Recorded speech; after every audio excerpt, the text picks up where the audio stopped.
Hubo un hombre que nació dos veces. La primera, como Salvador Domingo Felipe Jacinto Dalí Domenech, en un rincón soleado de Figueres al noroeste de España. La segunda, como la reencarnación de su hermano muerto. Lo dijo él, porque Salvador Dalí no vino al mundo a vivir. Vino a interpretarse, como un papel que se actúa toda la vida, como un sueño que se sueña despierto. Desde muy pequeño supo que no era como los demás y no quería serlo. Era un niño con trajes elegantes, modales exagerados y una mirada que parecía venir de otro plano. Mientras los demás jugaban con pelotas, él ya jugaba con la eternidad. Miraba relojes, piedras, hormigas, sombras y en cada cosa veía otra cosa. Una puerta hacia lo absurdo, una grieta en la lógica. Y entonces todo lo convirtió en arte. Su bigote no era un adorno, era un manifiesto. Su voz no era un tono, era un guión. Sus gestos eran pinceladas teatrales de una performance que no tenía ni principio ni final. Entró a conferencias vestido de buzo, paseó por París con un oso hormiguero, diseñó joyas que nadie podía usar, construyó un museo que parecía diseñado por un arquitecto ebrio y un niño de 5 años al mismo tiempo. Se tomaba tan en serio que acabó siendo una parodia sublime de sí mismo. Fue pintor, sí, pero también fue escritor, cineasta, diseñador, escaparatista, publicista, escultor de sueños y domador de símbolos. Trabajó con Hitchcock, con Disney, con Vogue e incluso con su propio reflejo. Fue amigo de los surrealistas hasta que lo echaron por querer vender más que filosofar. El surrealismo soy yo, dijo, y con eso se volvió más grande que el movimiento que lo había abrazado. Vivía en un castillo sin teléfono, hablaba de sí mismo en tercera persona, y cuando alguien le preguntó si tomaba drogas, él respondió: yo no tomo drogas, yo soy la droga. Su musa, Gala, lo dirigía desde las sombras como una mezcla de sacerdotisa y gerente de marketing. A ella le dio todo: sus cuadros, sus contratos, su devoción absoluta y tal vez algo de su cordura. Dalí vivió como si el mundo fuera su lienzo, y él, el pincel descontrolado de un dios delirante. Pintó relojes derretidos porque el tiempo le pareció una broma, cruzó elefantes con zancos porque la realidad necesitaba patas más largas, y puso huevos gigantes sobre edificios, bueno, porque podía.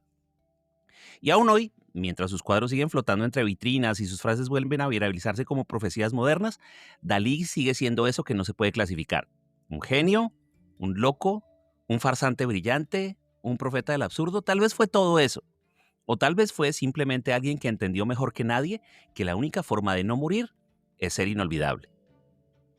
Salvador Dalí nació el 11 de mayo de 1904 en Figueres, una pequeña ciudad catalana donde la tramontana sopla con fuerza, el mar parece susurrar secretos y la realidad tiene, desde siempre, un toque de ficción. Pero para Dalí, la ficción no era un recurso literario, era una forma de estar vivo. Fue el segundo Salvador Dalí. El primero, su hermano mayor, había muerto con apenas un par de años, y sus padres, como si invocaran a un dios a través del nombre, decidieron que su nuevo hijo llevaría exactamente el mismo nombre. Le hablaron de su hermano muerto y le mostraron la tumba, y le dijeron que era su reencarnación, y él lo creyó. No como un niño confundido, sino como una especie de profeta precoz que comprendía con mucha naturalidad que su identidad estaba rota, multiplicada y magnificada. Desde temprano él supo que era distinto y de hecho se encargó de que todos lo supieran también. Su padre, Salvador Dalí Cusí, era notario, era riguroso, era severo, era anticlerical, era un hombre que creía en la lógica más que en el arte. Su madre, Felipa Domenech, era todo lo contrario: era dulce, era creyente, era imaginativa, era protectora. Era una devota del hijo que, según ella, tenía una misión extraordinaria. Fue ella quien lo alentó a dibujar, a soñar, a vivir en ese plano intermedio entre lo que es y lo que podría ser. Lee creció rodeado de estímulos que para otros serían intrascendentes, pero que para él eran portales. La textura de las piedras en la costa de Cadaqués, las hormigas caminando en fila, los reflejos del sol en el agua, lo que para otro niño era un día normal en la playa, para Dalí era un laboratorio de símbolos. A los 6 años quería ser cocinero, a los 7, Napoleón, a los 10 ya firmaba dibujos como si fueran contratos con la posteridad. Su ego no creció, nació adulto. A los 12 comenzó a pintar de manera seria, comenzó a experimentar con la pintura copiando a los grandes maestros con la precisión de una miniatura renacentista. A los 14 ya tenía su propia exposición local. Era brillante, sí, pero también era insoportable. En la escuela lo describían como arrogante, como caprichoso y como teatral. Si no entendía algo, lo declaraba estúpido. Si lo entendía, lo llamaba obvio. Usaba ropa de gala para ir a clase, se untaba colonia con la misma pasión con la que otros niños se embarraban de tierra y afirmaba que algún día sería tan famoso como Velázquez. Y por supuesto, se dejó el bigote. No el bigote célebre que vendría después, sino una especie de preámbulo, una promesa de extravagancia. En 1921 su madre muere de cáncer. Dalí tenía 16 años, él la adoraba, y su muerte lo devastó. Su padre, al poco tiempo, se casó con la hermana de su difunta esposa. Y Dalí, que ya veía la vida como un escenario, sintió que todo ello era un acto de traición, una tragedia mal escrita, y nunca se lo perdonó del todo. Y ese mismo año ingresa en la Real Academia de Bellas Artes de San Fernando, en Madrid, y fue allí donde comenzó a mutar. Empezó a leer a Freud, a Nietzsche, a los simbolistas, conoce a Luis Buñuel, a Federico García Lorca, a quienes deslumbró y espantó, de hecho, con su estilo, con su intensidad y con su ego. En el colegio mayor donde vivían, redecoró su cuarto como si fuera un museo de arte moderno, paredes negras, muebles intervenidos, lámparas que proyectaban sombras absurdas. Lorca cayó fascinado. Buñuel estuvo un poquito entre el asombro y la sospecha. En las clases Dalí brillaba, cuando quería, pero odiaba la autoridad. Y en 1926 lo expulsan de la academia antes de rendir el examen final porque les dijo sin pestañear: ninguno de ustedes es lo suficientemente competente como para examinar. No era una pose, era una declaración de principios. Dalí no quería ser un buen estudiante. Quería hacer un escándalo con pinceles y estaba a punto de lograrlo. A finales de los años 20, Salvador Dalí llega a París con una valija llena de cuadros extraños, ideas desordenadas y la determinación inquebrantable de convertirse en una leyenda. Era joven, era insolente y estaba listo para explotar, no solo como artista, sino como un fenómeno. Y París, esa ciudad que entonces ardía en ebullición de ideas, vanguardias, manifiestos y escándalos, fue el escenario perfecto para que ese delirio encontrara eco. Allí conoció a André Breton, el papa del surrealismo, el guardián ortodoxo de una corriente que combinaba el psicoanálisis, el sueño, la rebelión política y el arte como acto de subversión. Breton lo miró con recelo al principio, y Dalí, con ese aire de dandy provinciano y esos modos extravagantes, parecía más como una especie de caricatura que un apóstol del inconsciente. Pero bastaron unos cuantos cuadros con hormigas saliendo de manos, figuras imposibles reflejadas en charcos y paisajes que parecían pintados por un cerebro en coma, para que ese grupo lo adoptara como uno de los suyos.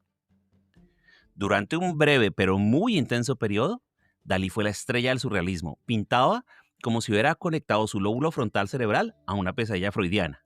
De hecho, leía a Freud como otros leían horóscopos. Decía que sus imágenes surgían de un método que él llamó paranoico crítico, una manera de ver cosas donde no las hay hasta que las hay. O como él lo explicaba, una imagen doble, una ilusión óptica cargada de significados ocultos que brotan del inconsciente. Básicamente, ver cisnes y pintar elefantes.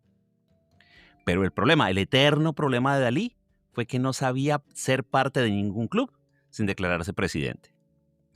Mientras el resto del grupo abrazaba causas políticas, sobre todo el comunismo, Dalí respondía con evasivas o peor, con ambigüedades peligrosas. En plena Europa convulsa con los fascismos levantándose como monstruos reales, Dalí jugaba con fuego. Hablaba de Hitler como un símbolo estético. Decía con una sonrisa oblicua que le fascinaba la parafernalia visual del Tercer Reich. Y era por supuesto una provocación, pero no todo el mundo la tomaba como tal. Breton lo acusó de ser un simpatizante fascista. Dalí, en lugar de defenderse, se defendió atacando. Dijo que los surrealistas eran unos burgueses, disfrazados de revolucionarios, que hablaban de libertad mientras seguían los dictados de un líder, Breton mismo, como si fuera un papa sin sotana. La tensión, por supuesto, estalló y la ruptura fue inevitable. Y en 1939 Breton los expulsa oficialmente del grupo y Dalí, como era de esperarse, respondió con una frase lapidaria que ahora parece un meme, pero en su momento fue dinamita. Yo soy el surrealismo. Y en cierto modo tenía razón.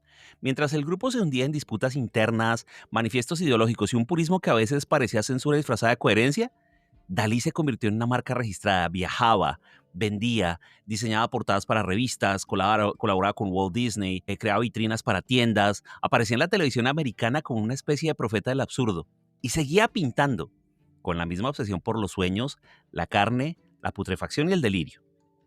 Los surrealistas lo consideraron un traidor y Dalí los llamó envidiosos. Para él, la fama no era una traición al arte, era parte del arte. El escándalo no era un accidente, era una herramienta y el ego no era un defecto, era el motor de su creatividad.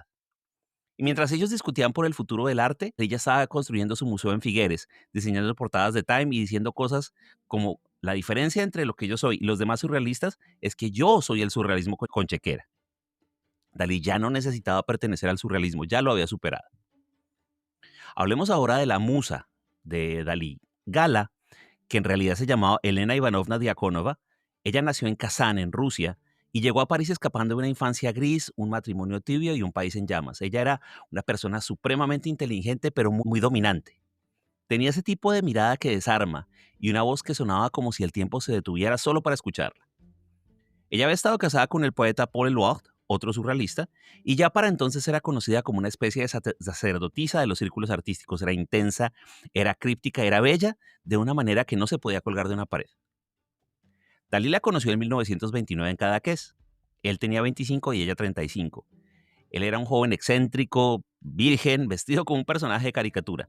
Y era una mujer madura, segura, con aura encantadora de genios. Y fue un relámpago, un flechazo. Dalí dijo más tarde que en ese momento supo que su vida ahí había comenzado y que desde ese día no le pertenecía más. Gala fue mucho más que su musa. Fue su manager, fue su protectora, su contadora, su correctora e incluso su hada madrina con látigo. Le organizaba exposiciones, le negociaba contratos, le cobraba a los coleccionistas, le decía qué pintar, a quién ver y a quién ignorar. Si Dalí era el espectáculo, Gala era la productora ejecutiva. Si él era el niño eterno, ella era la madre severa, una especie de yin-yang, salvajemente tóxico pero maravillosamente productivo. Dalí la pintó una y otra vez vestida, desnuda, flotando, rezando, elevándose. En sus cuadros aparece como la Virgen, como Leda, como Helena de Troya, como mujer arrodillada frente al genio, pero también como diosa observándolo desde lo alto. Gala era todas las mujeres en una, y Dalí la necesitaba con una intensidad casi mística. Le temía, la veneraba, la deseaba y la obedecía. Se casaron en 1934, 2 veces, una por lo civil y otra muchos años después por la iglesia. Y aunque vivieron juntos la mayor parte de sus vidas, su relación fue cualquier cosa menos convencional. Gala tenía amantes jóvenes y Dalí lo sabía, a veces lo permitía y otras veces incluso lo pintaba. Hay quienes dicen que su relación era más simbólica que sexual, que él era asexuado o que su deseo se sublimaba en arte, que Gala era el fuego que encendía su delirio, no su cuerpo. Dalí llegó a comprarle un castillo en Púbol, en Cataluña, pero con una condición. Solo podía visitarla si ella le enviaba una invitación por escrito, y lo hacía, porque incluso en el amor Dalí era teatral, y Gala lo entendía como nadie. Pero no todo fue belleza simbólica y comunión artística. Gala envejecía y se volvía cada vez más autoritaria, más fría, más dura. Controlaba el dinero con puño de hierro. Decidía qué obras se vendían y cuáles no. En sus últimos años fue acusada de vender piezas falsas, de manipular a Dalí, de aislarlo. Hay quienes la ven como la bruja que lo explotó, otros como la única persona que lo mantuvo vivo, enfocado, productivo y quizás fue ambas cosas. Cuando Gala muere en 1982, Dalí se quebró. Se apagó literalmente, dejó de pintar, dejó de hablar, dejó de ser Dalí. Intentó aislarse, se recluyó en su torre, el castillo de Púbol, se negaba a comer, a hablar con visitas, a seguir actuando. El show había terminado, porque Dalí sin Gala no era Dalí, era solo un hombre, un genio huérfano, un actor sin libreto. Para muchos artistas la obra está en el lienzo. Para Dalí, el lienzo era él mismo. La vida cotidiana era un escenario, y cada paso suyo, cada aparición pública, cada frase lanzada al viento, era parte de un guión escrito por el más excéntrico de los dioses, o por él mismo, claro. Dalí entendió antes que nadie, mucho antes que Warhol, que Bowie, que las Kardashian, que la figura del artista podía ser también un personaje, y no un personaje discreto, un personaje hiperbólico, absurdo, barroco, diseñado para provocar tanto como para fascinar. Si el arte debía ser un espejo del inconsciente, Dalí se convirtió en ese espejo pero con marco de oro, patas de elefante y luces de neón. Él no hablaba, declaraba, no caminaba, desfilaba, no daba entrevistas, recitaba manifiestos. Su voz nasal, su acento catalán marcado y su forma de hablar como si todo lo que dijera fuera un poema alucinógeno, lo convirtieron en un imán mediático. Y claro, los medios lo adoraban. En los 50s y los 60s, Dalí se volvió una figura habitual en la televisión norteamericana. Apareció en talk shows, en comerciales, en noticieros. En uno de ellos se limitó a repetir durante minutos: I am crazy, I'm not strange, I'm just Dalí, mientras acariciaba a un gato. En otro se sentó con un bicho en la cabeza y explicó que no entendía la diferencia entre soñar y desayunar. Participó en un anuncio para Chocolates Slanvin, donde aparece con capa, bastón y una explosión de lentejuelas diciendo I'm mad about chocolate. Y nadie dudaba que eso fuera cierto. Pero su espectáculo no se limitaba a los estudios de televisión. En París apareció en una conferencia con un traje de buzo, literalmente un traje de buzo de profundidad, alegando que necesitaba sumergirse en las profundidades del subconsciente. Estuvo a punto de asfixiarse y fue su mejor metáfora involuntaria. En otra ocasión desfiló con un oso hormiguero por las calles. En una más, firmó un cheque con un dibujo, sabiendo que nadie lo cobraría por miedo a estropearlo. una obra de arte convertida en moneda. Fue uno de los primeros artistas en diseñar escaparates para tiendas de lujo como Bonwit Teller, y cuando sus ideas fueron alteradas por los empleados, arremetió contra las vitrinas con un paraguas. Fue arrestado y encantado de serlo. En 1945 colabora con Alfred Hitchcock para la película Spellbound, diseñando una secuencia onírica con ojos gigantes, ruedas, paisajes surrealistas. El resultado fue brillante, desconcertante y completa y absolutamente daliniano. Más tarde se uniría también a Walt Disney para crear Destino, un corto que mezclaba danza, tiempo líquido y figuras imposibles. La obra quedó inconclusa en su tiempo, pero fue completada y estrenada en 2003. Y verla hoy es como entrar en el sueño de un reloj que llora.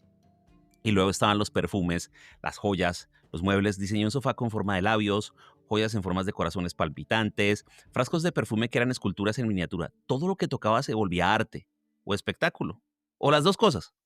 ¿Se vendió? Sí, definitivamente se vendió, pero se vendió mejor que nadie, porque entendía que no había contradicción entre arte y mercado si uno mismo era el producto. Si uno podía firmar un pañuelo, un huevo, una pared y convertirlo en Dalí, era una marca que también era un mito.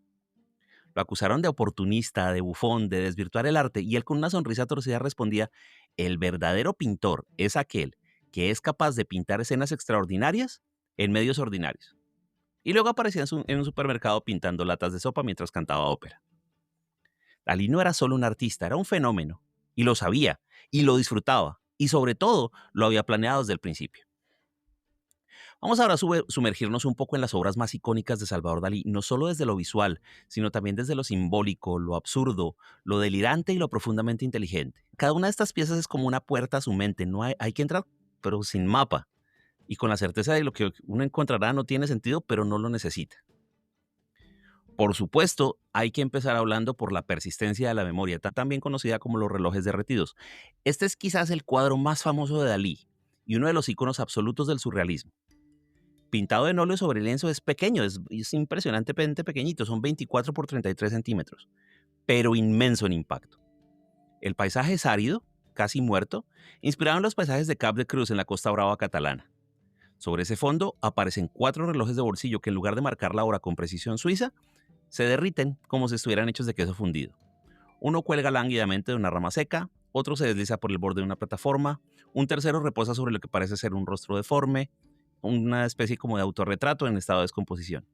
Y hay hormigas sobre uno de ellos como si el tiempo fuera carne podrida. El mensaje, múltiple y en su estilo deliberadamente ambiguo. Para Freud, el tiempo estaba ligado al trauma. Para Einstein era relativo.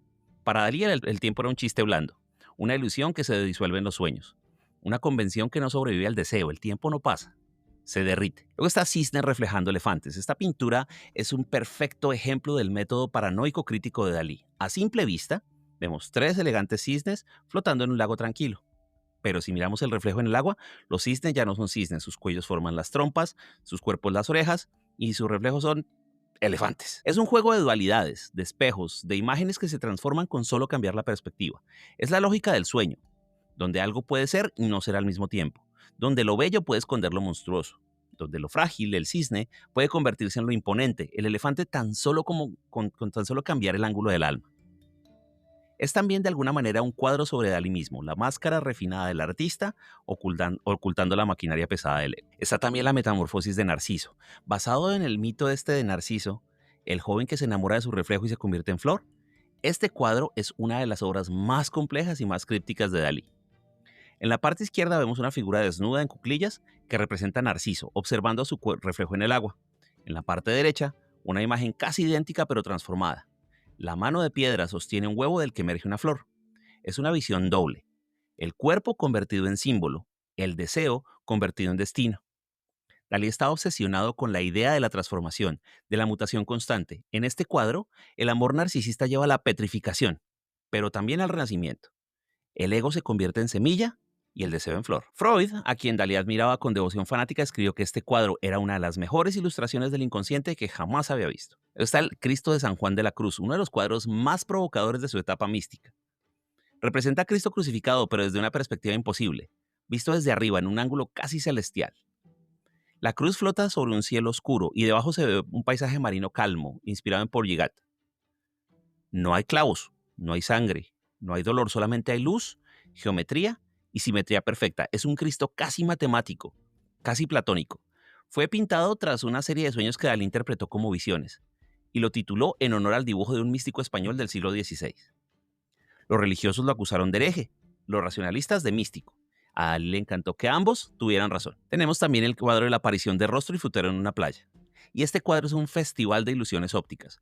Una playa infinita donde conviven al mismo tiempo una cabeza humana, una mujer paseando, un perro tumbado, un frutero, una cortina y todo encajado de forma que una imagen se transforma en otra con un solo parpadeo.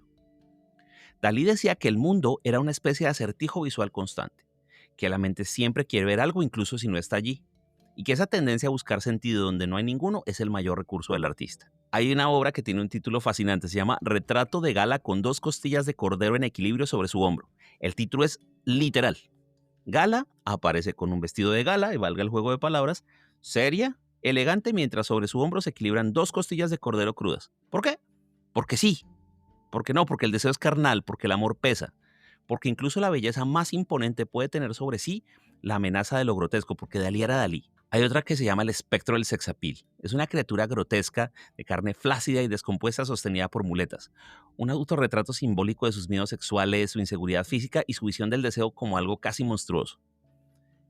Dalí no pintaba solo lo que deseaba, pintaba también lo que le aterraba, y esta figura a medio camino entre el cuerpo y el fantasma es un testimonio de eso, un erotismo deformado, sostenido por artefactos en un equilibrio muy precario. Estas obras no son solo cuadros, son acertijos, son delirios enmarcados, espejos deformantes del alma humana. Mirarlas es como mirar a través de una cerradura hacia el inconsciente colectivo, con un bigote del siglo XVII mirándote del otro lado. Cuando Dalí murió en 1989, muchos creyeron que el espectáculo había terminado y que con él se apagaba la última gran estrella del surrealismo, pero lo que Dalí hizo con su arte, con su figura, con su vida entera, fue construir un personaje tan sólido, tan memorable, tan visualmente contagioso que su influencia no murió, se multiplicó. Y hoy Dalí está en todas partes, literalmente en camisetas, en portadas de discos, en colecciones de moda, en publicidades, en editoriales de revista, en museos también, por supuesto, pero también en memes, en tatuajes, en performances contemporáneas, en campañas de perfume, en merchandising de lujo. Dalí no fue un artista, fue un virus estético.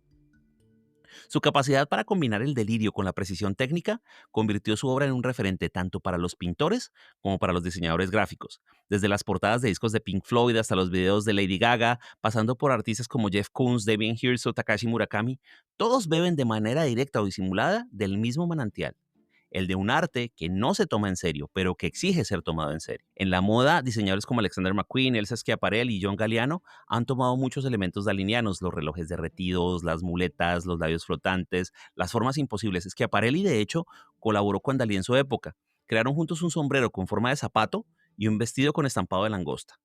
Pura poesía para la pasarela. En el cine, su huella aparece tanto en lo obvio como esa secuencia onírica que diseñó para Hitchcock en Spellbound o su proyecto inconcluso con Disney, Destino, que ya lo mencionamos, como en lo sutil. Directores como Guillermo del Toro, David Leitch, Terry Gilliam o Michael Gondry han confesado estar marcados por su lógica visual, sus atmósferas de ensueño y su sentido del absurdo elegante. Y luego, su influencia en la cultura pop. Dalí es un símbolo, una figura reconocible incluso para quien no ha visto nunca ninguno de sus cuadros. Su rostro aparece en la serie de La Casa de Papel, convertido en máscara de revolución. Su bigote sigue siendo un ícono. Su nombre suena con una mezcla de asombro y duda. ¿Era real? ¿Era posible alguien así? Pero no todo es puro homenaje. Dalí también generó debate, generó conflicto, generó incomodidad. Esa relación ambigua con el fascismo, sus provocaciones gratuitas, su tendencia a la autopromoción despiadada hicieron que muchos críticos lo vieran como un vendedor de sí mismo, más que como un artista. André Breton, por ejemplo, lo apodó con desprecio Ávila Dólares, un anagrama de Salvador Dalí, acusándolo de amar más el dinero que el arte. Dalí, por supuesto, convirtió ese insulto en un eslogan, lo abrazó, lo pintó, porque si hay algo que entendió mejor que nadie, es que el arte no necesita ser puro para ser poderoso, que la contradicción puede ser combustible, que el escándalo, si está bien encuadrado, también es eternidad. Y si algo queda claro al mirar su legado es esto: Dalí no solo influyó en artistas, influyó en la forma en que el arte se comunica con el mundo, en la idea misma de que el artista puede ser también un performer, un personaje, una marca, que el arte no es solo lo que se cuelga en una galería, sino también lo que se dice, lo que se grita, lo que se actúa, lo que se exagera. En una época donde todo es imagen, Dalí es una premonición cumplida. Salvador Dalí murió en 1989 en la misma ciudad donde había nacido, en Figueres, como si el delirio necesitara cerrar el círculo, como si la vida por una vez aceptara comportarse con cierta simetría. Pero decir que Dalí murió es casi una indecencia, porque hay cuerpos que mueren y hay personajes que se quedan. Hay firmas que se apagan y hay bigotes que siguen apuntando al cielo desafiando la gravedad, el tiempo, la lógica y el olvido. Dalí no vivió, se interpretó a sí mismo durante 84 años, como un actor que nunca se bajó del escenario. Fue genio, fue bufón, fue chamán, fue publicista, fue místico, fue vendedor ambulante de sí mismo. Fue capaz de convertir una pesadilla en una obra de arte, una cena en una escultura, una provocación en una verdad, un rostro en un símbolo. Y tal vez por eso sigue ahí. No en una sala de museo, sino en el inconsciente colectivo. Aparece cada vez que un artista se atreve a exagerar, a provocar, a burlarse del canon. Cada vez que un creador dice, sí, yo puedo venderme, pero también puedo reinventarme. Cada vez que alguien decide que no quiere ser entendido, sino recordado. Dalí entendió algo que la mayoría de nosotros olvida, que la vida no necesita tener sentido, necesita tener forma, y él la moldeó como se le dio la gana, a veces con oro, a veces con carne podrida, a veces con huevos gigantes, pero siempre con intención. Su castillo, su museo, sus cuadros, sus frases, su risa nasal, su sombra, todo sigue ahí, como una performance eterna, como si el telón jamás hubiera bajado, como si en el fondo aún estuviera escondido detrás de alguna cortina de terciopelo, esperando el momento exacto para volver a entrar en escena. Porque el mundo sin Dalí es un poco más coherente y por eso es un poco más aburrido. Y en ese mundo gris que insiste ser racional, Salvador Dalí nos recuerda que hay belleza en lo absurdo, profundidad en lo ridículo, verdad en el disfraz, y que a veces la única manera de tocar lo eterno es soñarlo con los ojos abiertos. Gracias.